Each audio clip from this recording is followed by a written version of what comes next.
Ja už investujem v banke a mám to dobre nastavené. Nemám tam žiadne poplatky. V banke pracuje známa a dala mi najlepšie fondy, aké majú.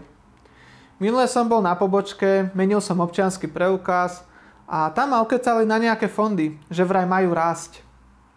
Je naozaj investovanie v banke také výhodné, ako sa prezentuje na každej pobočke?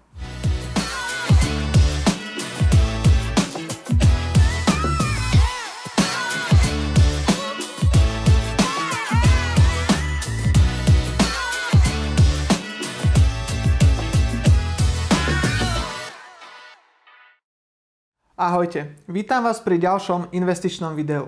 Moje meno je Lukáš Chladný a investovaniu sa venujem už viac ako 7 rokov.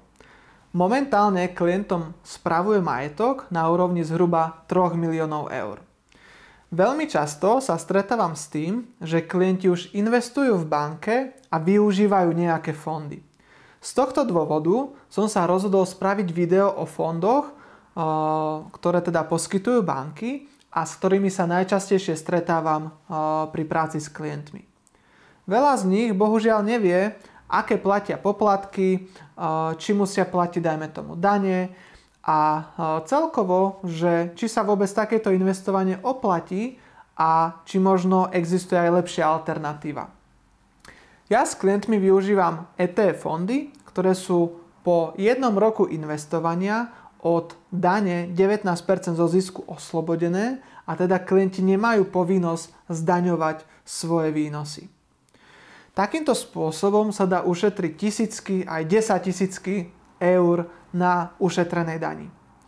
A mimochodom, ak chcete dostávať pravidelné rady o investovaní, o ekonomike a všeobecne o financiách, môžete si ma pridať aj na sociálnych sieťach, či už Facebook alebo Instagram. Pravidelne tam pridávam zaujímavé príspevky a budete mať takýmto spôsobom lepší prehľad o danej problematike. Poďme sa pozrieť na detailné porovnanie troch fondov z troch bank, a to Slovenská sporiteľňa, ČSOB banka a VOB banka, s ktorými sa najčastejšie stretávam u klientov. Na tabuľke môžete vidieť veľa údajov a poďme si to pekne zosumarizovať. V ľavej časti vidíme rôzne sekcie. Či už sú to priebežné náklady, výnos za 10-ročný horizont, taktiež tam je výnos, ktorý som zaokrúhlil alebo teda trošku prispôsobil tomu prepočtu. Daň, to znamená, že či mám povinnosť platiť daň pri tomto fonde alebo nie. Potom je tam prepočet 10 000 jednorázového vkladu a 200 eurového mesačného vkladu na 20 rokov. Že akým spôsobom vlastne by som dosiahol určité nainvestované sumy v jednotlivých fondoch. Taktiež je tam rozpísaný dosiahnutý zisk, zaplatená daň z toho zisku a posledný najkľúčovejší riadok hovorí o tom, že aká by bola moja nainvestovaná suma v čistom po 20 rokoch, ak by som využíval konkrétny fond s nejakým teda priemerným výnosom za posledných 10 rokov. Poďme si to zosumarizovať. V Slovenskej sporiteľni najčastejšie využívajú klienti fond maximalizovaných výnosov. Prvý problém, s ktorým sa teda stretávam pri práci s klientmi, tak je to, že nevedia o priebežných nákladoch daných fondov, ktoré sa strhajú každý rok. Tento údaj nájdete v dokumente Kľúčové informácie pre investorov, kde zo zákona banky alebo teda správcovské spoločnosti musia uverejňovať nákladovosť daného fondu. Slovenská sporiteľňa tento poplatok má na úrovni zhruba 2%. ČSOB veľmi podobne, ktorá využíva najčastejšie Svetový akciový fond, opäť na úrovni 2%. VUB, tam sa stretávam veľmi často s dynamickým portfóliom a tam je ten poplatok na úrovni 1,8%. V rámci portfólia, ktoré využívam ja pre klientov, tak celková nákladovosť, či už je to poplatok daných fondov, alebo aj nejaký manažerský poplatok, ktorý si účtujeme za správu portfólia, tak celková nákladovosť je okolo 1,13% ročne. Na druhej strane, ak by sme sa pozreli na výnosy, tak výnosy za posledných 10 rokov sú dosť odlišné od jednotlivých bank. Zobral som taký dlhší časový horizont, a to je 10-ročné pásmo, aby toto porovnanie bolo také relevantnejšie. Čiže nejdeme porovnávať 1, 2, 3-ročné pásmo, ale zobral som radšej 10-ročný horizont, aby tieto výsledky o niečom svedčili.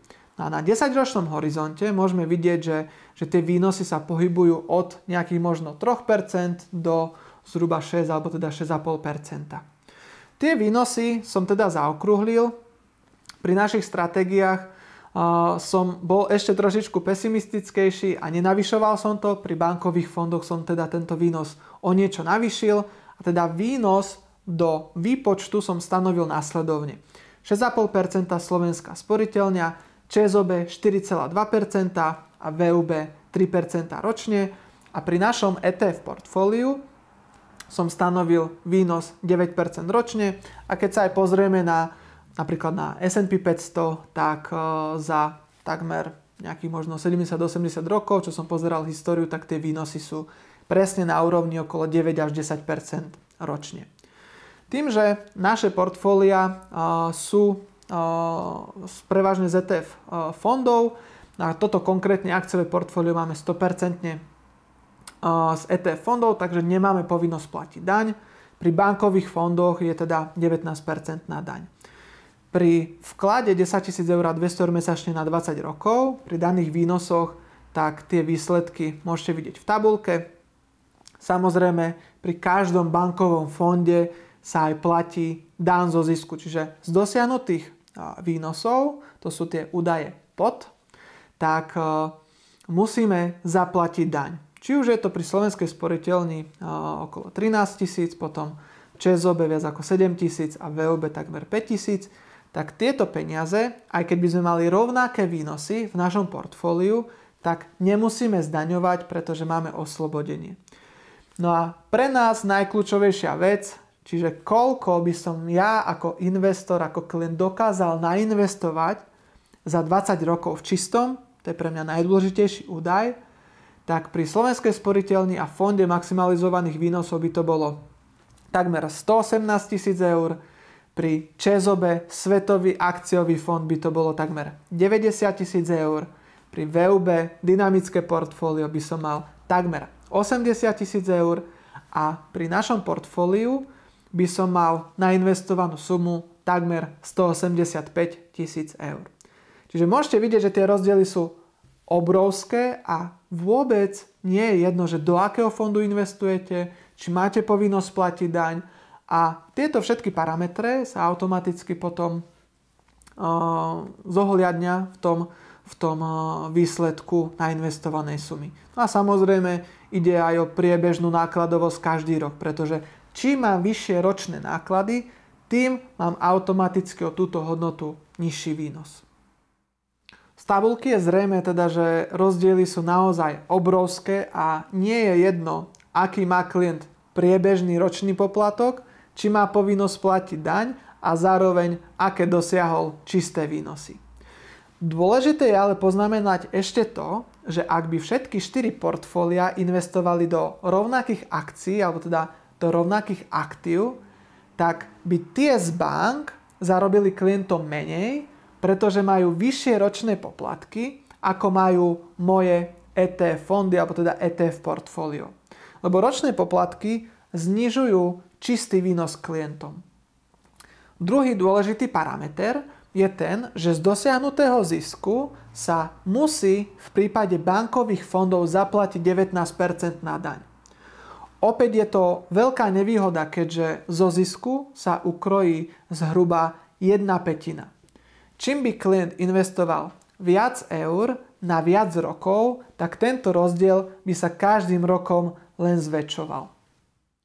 Ak by ste chceli so mnou začať spolupracovať a využívať investičné poradenstvo alebo sa len poradiť ohľadom investovania, môžete mi napísať.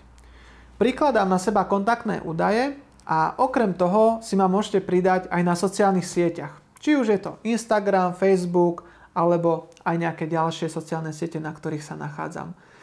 Na týchto sociálnych sieťach pravidelne pridávam obsah, či už formou príspevkov alebo príbehov a takýmto spôsobom aj rozširujem finančnú gramotnosť na Slovensku a môžete takýmto spôsobom sa aj naučiť nejaké ďalšie veci ohľadom financií, investovania a ekonomiky.